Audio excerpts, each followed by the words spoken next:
Welcome to Master Domaining. I'm Gene Pimentel, and today we'll continue with understanding the dynamics of email campaigns. This is part 3. Replying to an email from a prospective buyer who is inquiring about your domain is an art in itself. Your reply can make all the difference in the world as to how successful you are in closing sales. That being said, it's not difficult.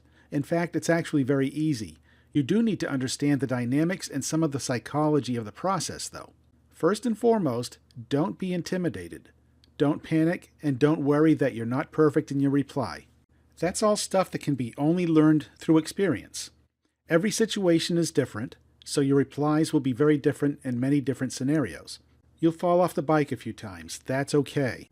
You'll get better with each campaign. Understand that your reply for a contact that you initiated will have a different approach than a reply to an email the prospective buyer initiated. In this session, let's talk about some of the factors involved in an effective reply regardless of who initiated the contact.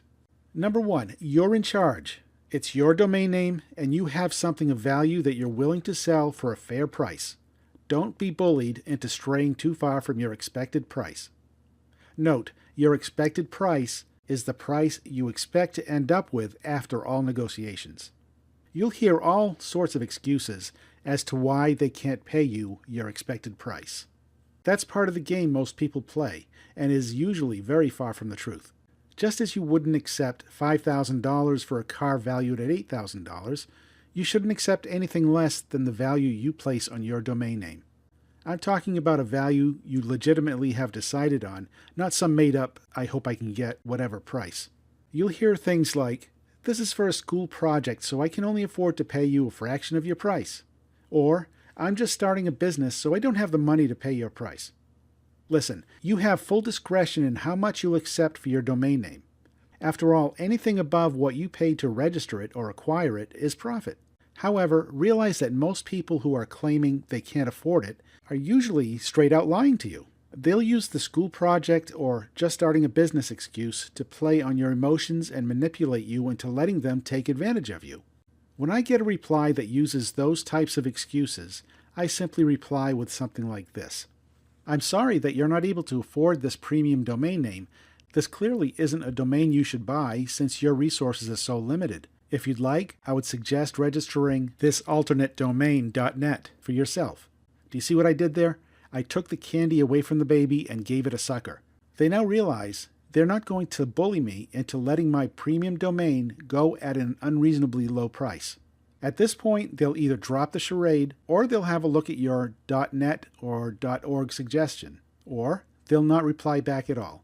You win in any of those scenarios. If they're not willing to come close to your expected price, you don't want to waste time with them. Note, the alternate domain that I suggest is one I make up on the fly just to get their rebuttal. It's usually the same domain with a .net or .org extension, just to make them realize I'm not going to stoop down to their price on the .com. If they're a legitimate buyer who wants your .com badly enough, they'll continue the negotiation. Number 2, always be friendly and cordial. Don't let an argumentative attitude bring you down to their level. If they get too rough or abusive, remember that you're in charge and you can choose not to reply back. Fortunately, most potential buyers are very friendly and genuine. Of course, they're going to try to negotiate, sometimes fiercely, but that's business. That's not an argumentative or abusive conversation. Again, you're in charge. There are far too many potential buyers to work with than to deal with the few with poor attitudes. Next. If this is a reply to an email that you initiated, always reply immediately or as soon as possible. The speed of this first reply is important. You need to correspond while it's very fresh on their mind and they're still in a buying frame of mind. Once you get deeper into the conversations, there are many times when you should delay your response a few days, even a few weeks. I'll get into the reasons for that in an upcoming session.